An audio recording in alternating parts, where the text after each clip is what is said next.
जनाब मनोज सिन्हा साहब, काबिना में मेरे साथी सकीना यत्तू साहिबा, जावेद डार साहब, जावेद राना साहब, वक्फ बोर्ड के चेयरपर्सन डॉक्टर अंद्राबी साहिबा, chief secretary government of Jammu and Kashmir Atal W साहब, डायरेक्टर जनरल या किसी से कहते हुए सुनते हैं कि मैं अकेला ही हूं, एक ही हूं, क्या कर सकता हूं, अकेले क्या बदल सकता हूं। लेकिन वो दौर याद रखिए जब हमें अपने घर पर अपने तिरंगे को लहराने की इजाजत नहीं थी। मुल्क का कानून ये था कि सरकारी इदारों पे मुल्क का झंडा लहराते हुए दिखता था, सरकारी मकानों पे मुल्क का झंडा लहराते हुए दिखता था,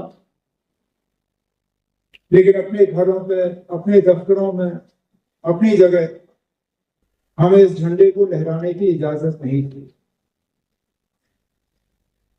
और इस मुल्क का एक बाशिंदा अकेले निकला इसको बदलने के लिए।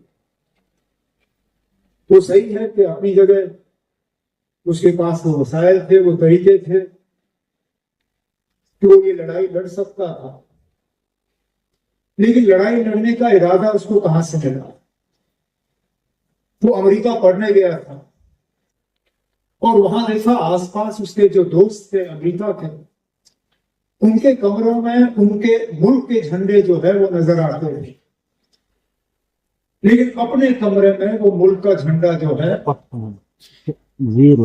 वो वहां लगा नहीं सका। कानून ने उसको इस बात की इजाजत नहीं दी और वो वापस आया और उसने लड़ाई शुरू की। अदालत के दरवाजे खटखटाए, अदालत से फैसले हासिल किए और उस वक्त मुल्क के हुक्मरान को मजबूर किया कि कानून बदला जाए और इस मुल्क के हर बाशिंदे को इस बात की इजाजत मिले कि वो अपने घर में इस तिरंगे को जो है अपनी मर्जी के तहत लहराए। कहने का मतलब मेरा यह है कि अकेले हम कुछ भी कर सकते हैं अगर इरादा हमारा सही हो।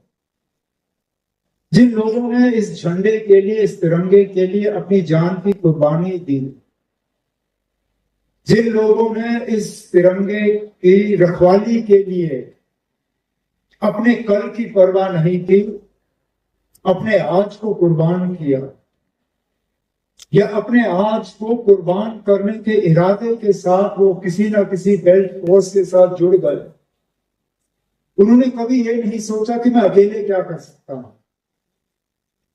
उन्होंने ये सोचा कि अकेले ही मैं काफी हूं इस तिरंगे, इस झंडे की रखवाली के लिए। और शायद अगर हम आज इतना ही ऐद करें, तय करें कि इस मुल्क के खातिर, इस मुल्क के झंडे के खातिर, इस मुल्क के भलाई के खातिर, जरूरी नहीं है कि हम सब मिलकर कुछ करें। अकेले में भी हम में वो ताकत है कि हम इस झंडे की आन, इस झंडे की शान, उसको बरकरार रखें, उसको मौजूद रखें, उसमें और इजाफा करें। तो इस उम्मीद के साथ कि ये हर घर तिरंगा, ये इस झंडे के साथ जो हमारा लगाव है, ये सिर्फ इस इन फंक्शनों तक ही मौजूद ना रहे। ये झंडा, ये हमारी पहचान है, इसकी हम गरिमा रखें, इज्जत रखें और इसको बुलंदियों तक पहुंचाने के लिए जिन लोगों ने कुर्बानियां दी, उन कुर्बानियों को याद रखते हुए उनके कदमों में हम चलें। शायद यही इस प्रोग्राम का मकसद है और यही हमें आज करना चाहिए।